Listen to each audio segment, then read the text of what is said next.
നിന്നെ ഇറക്കി വിടാൻ പറ്റുമെന്ന് ഞാനൊന്ന് നോക്കട്ടെ. എന്താ എന്താ ഇവിടെ അവളെ വിട്ടേ. നിങ്ങൾ ചെയ്തു വെച്ച അബദ്ധത്തിന്റെയാ ഞങ്ങളിപ്പോ അനുഭവിക്കുന്നത്. ഇനി സഹിക്കാൻ ഞാൻ തയ്യാറല്ല. ഒന്നുകിൽ ഇവള് അല്ലെങ്കിൽ ഞങ്ങള്. രണ്ടിലൊന്ന് തീരുമാനിച്ചിട്ടേ കാര്യമുള്ളൂ. എന്താ മോളെ, എന്താ ഇവളീ പറയുന്നേ? നിനക്ക് അറിയില്ലല്ലേ? നമ്മുടെ മോള് മരിക്കാൻ കാരണക്കാരി ആരെന്നറിയോ? ഇവളാ. നിങ്ങളെ പറ്റിച്ച് സ്വത്ത് എഴുതിയെടുത്തതിലുള്ള സങ്കടം കൊണ്ടാ നിത്യ ഇങ്ങനെ ഒരു കടുകൈ ചെയ്തത്. ഒരിക്കലും ആത്മഹത്യ ചെയ്യില്ല.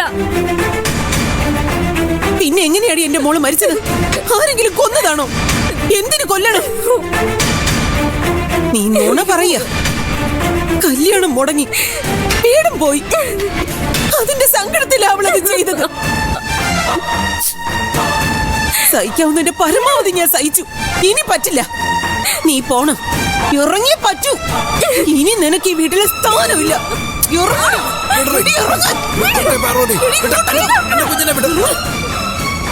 സ്വത്തേ, ദേവിക മോള് ആവശ്യപ്പെട്ടിട്ടല്ല ഞാൻ എഴുതി കൊടുത്തേ. ഈ വിവരം ദേവിക മോൾ അറിഞ്ഞിട്ട് പോലുമില്ല. ഇതെന്റെ മാത്രം തീരുമാനോ? ദേവിക മോള് ഇക്കാര്യത്തിൽ നിരപരാധിയാ.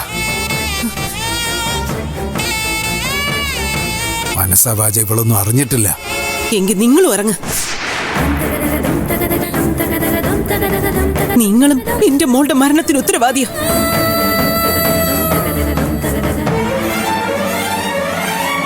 രണ്ടുപേരും ഇറങ്ങ്. കാണണ്ടേ എനിക്ക് രണ്ടുപേരെ? ഭ്രാന്താ പാർവതി. അതെ, ഭ്രാന്ത. രണ്ട് മക്കളെ നഷ്ടപ്പെട്ട ഒരു അമ്മയാ ഞാൻ. എനിക്ക് ഭ്രാന്ത് തന്നെയാ. ഇറങ്ങിപ്പോടി പുറത്ത്. ഇറങ്ങടി.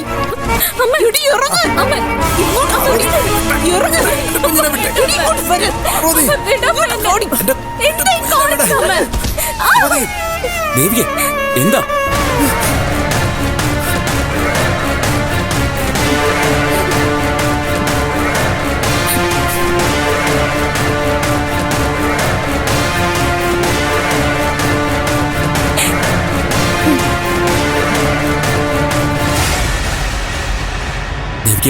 എന്താ ദേവിയെ, എന്താ പ്രശ്നം?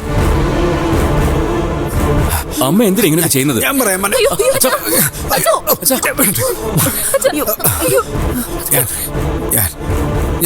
മോനെ. ഈ വീടും സ്ഥലവും ഞാൻ ദേവികമ്മയുടെ പേരിൽ എഴുതി കൊടുത്തില്ലേ? ആ വിഷമത്തില എന്റെ നിത്യമോള് ആത്മഹത്യ ചെയ്തതെന്നാ ഇവള് പറയുന്നേ.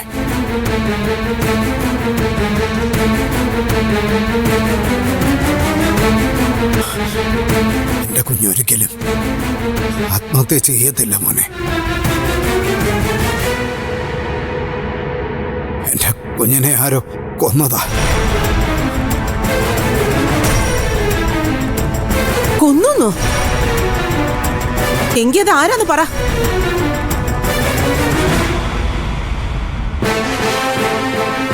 സ്വയം ചെയ്ത തെറ്റ് ന്യായീകരിക്കാൻ ഓരോ നുണകൾ പറയണ്ട. ഞങ്ങളത് വിശ്വസിക്കില്ല.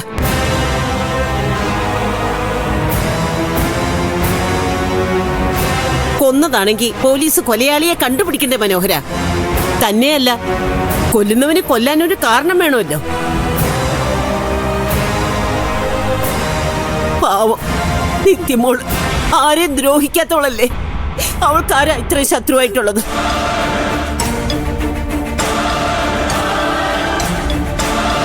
നീ വന്നു കരുതി ഇവളെ ഞാൻ ഇറക്കി വിടാതിരിക്കില്ല.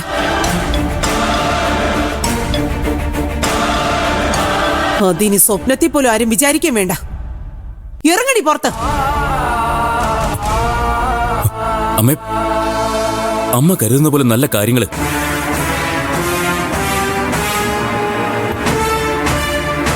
നിത്യ എങ്ങനെയാ മരിച്ചതെന്ന് എനിക്കറിയാം.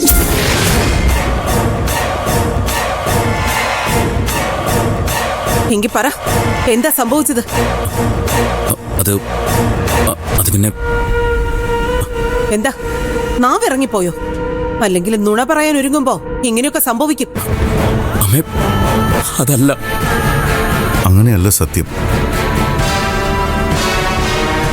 എല്ലാ വിവരങ്ങളും ഞങ്ങൾക്കറിയാം.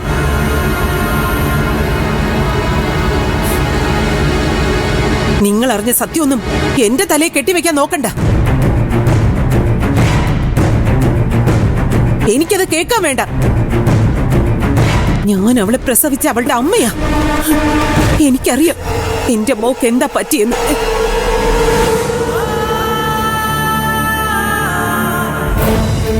അതാണ് സത്യം. അത് മാത്രം സത്യം.